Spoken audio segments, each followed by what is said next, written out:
بسم اللہ الرحمن الرحیم۔ آج ہم کچھ مختصر سی ضمیروں کا تذکرہ کریں گے۔ ضمیر مرفوع منفصل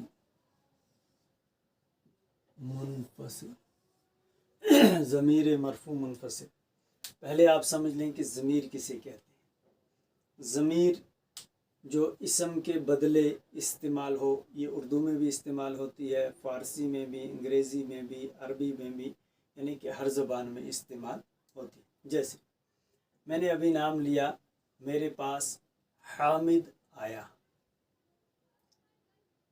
پھر مجھے کہنا ہے کہ حامد اچھا ہے، حامد پڑھتا ہے، حامد بڑا بہادر ہے، تو میں بار بار حامد کے لفظ کو استعمال نہیں کروں گا، بلکہ میں پہلے استعمال کروں گا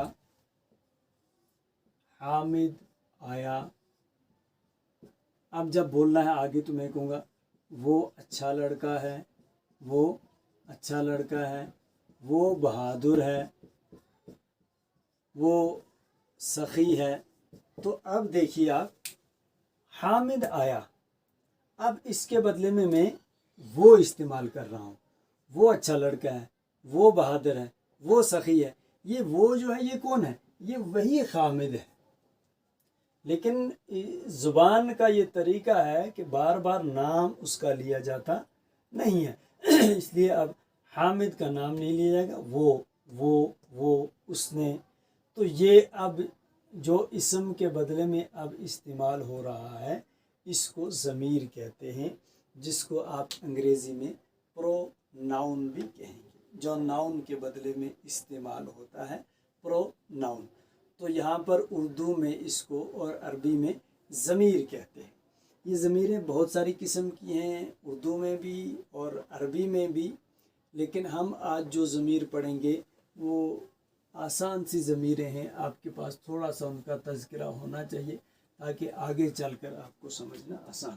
اور یہ بات آپ ذہن میں رکھیں کہ یہ ابھی میں ابتدائی پڑھا رہا ہوں، میں جان بوجھ کر مختصر کر رہا ہوں تاکہ آپ کا ذہن کسی الجھن میں نہ پھنس جائے، اور آہستہ آہستہ سٹیپ بائی سٹیپ آپ کو دوسری کتاب سمجھنا آسان ہو جائے، اور جس کو تفصیل ضرورت ہے وہ انشاءاللہ اس کتاب میں پوری تفصیل آئے گی۔ تو جیسے ہم اردو میں استعمال کرتے ہیں ویسے ہی یہاں پر بھی ہے، ہوا، ہما، ہم، یا، ہما، ہن، ہوا، ہما، ہم، یا، ہما، ہن۔ ذرا آپ اس کو غور سے سنیے گا۔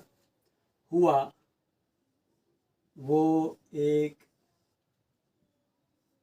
مرد، ہما وہ دو مرد، ہم وہ سب مرد، ہیا وہ ایک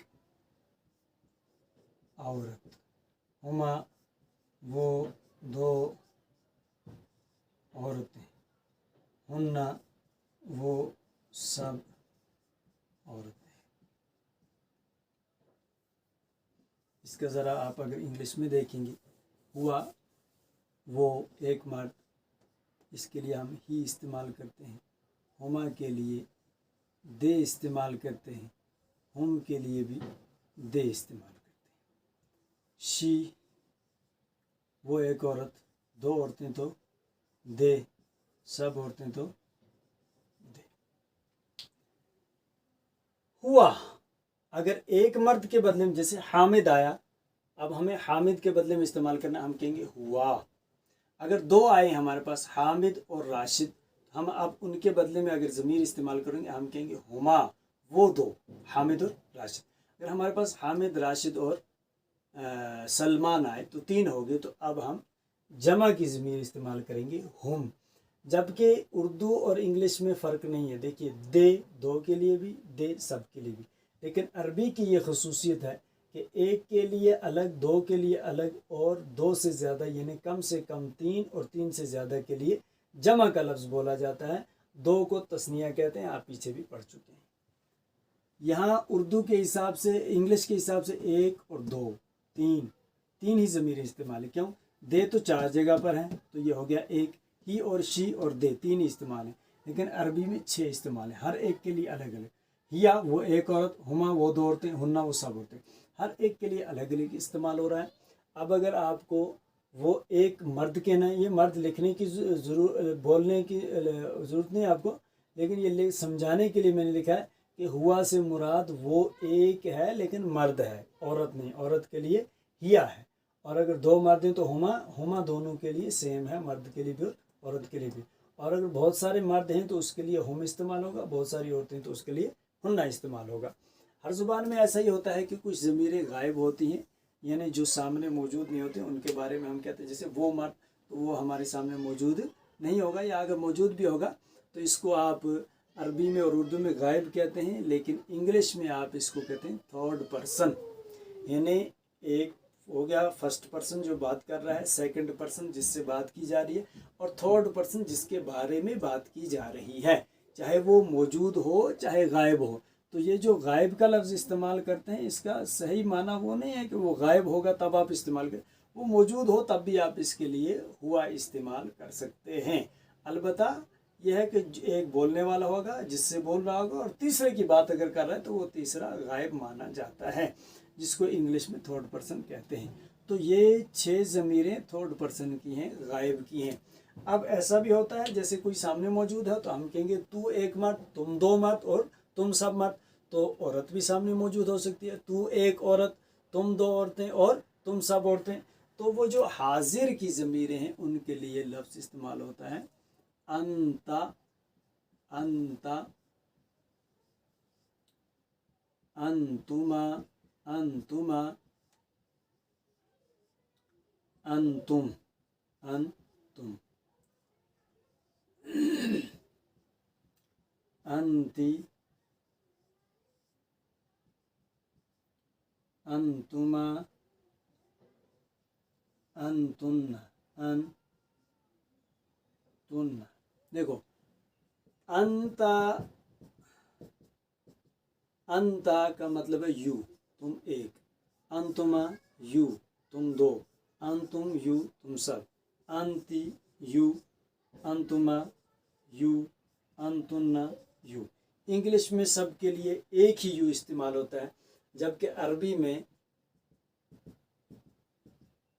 انتا تو ایک مرد، تو ایک مرد، انتما تم 2 مرد، انتم تم سب مرد، انتی تو ایک عورت، انتما تم 2 عورتیں، انتن تم سب عورتیں۔ اگر ہمیں کہنا ہوگا یو، انگلش میں تو واحد کے لیے بھی، تثنیہ کے لیے بھی، جمع کے لیے، سنگیولر اور پلورل دونوں کے لیے یو ہی استعمال ہوتا ہے، لیکن عربی میں الگ الگ استعمال ہوتا ہے۔ انتا اگر ایک مرد ہوگا تو انتا تو ایک مرد، انتما تم 2 مرد، انتم تم سب مرد، انتی تو ایک عورت، انتما تم 2 عورتیں، انتنا تم سب عورتیں۔ انتما اور انتما دونوں جگہ سیم ہے، یہ جہاں ہم پڑھ رہے ہوں گے، جو لکھ رہے ہوں گے، اس کے حساب سے ہم یہ سمجھ سکتے ہیں کہ کہاں کیا استعمال ہو رہا ہے۔ تو یہ تھوڑی سی آپ کے پاس ضمیریں ہیں، یہ حاضر کی ضمیریں ہیں 6 والی، اور یہ 6 غائب کی ہیں۔ غائب مطلب 3rd پرسن اور حاضر مطلب 2nd پرسن۔ تو آپ دیکھ سکتے ہیں کہ عربی میں الگ الگ ہے، انتا، انتما، انتم، انتی، انتما، انتنا، تو ایک مرد، تم 2 مرد، تم سب مرد، تو ایک عورت، تم 2 عورتیں، تم سب عورتیں۔ تو جب بھی آپ کو کبھی بولنا ہوگا تو آپ اسی کے حساب سے بولیں گے۔ اب ہمارے پاس ہے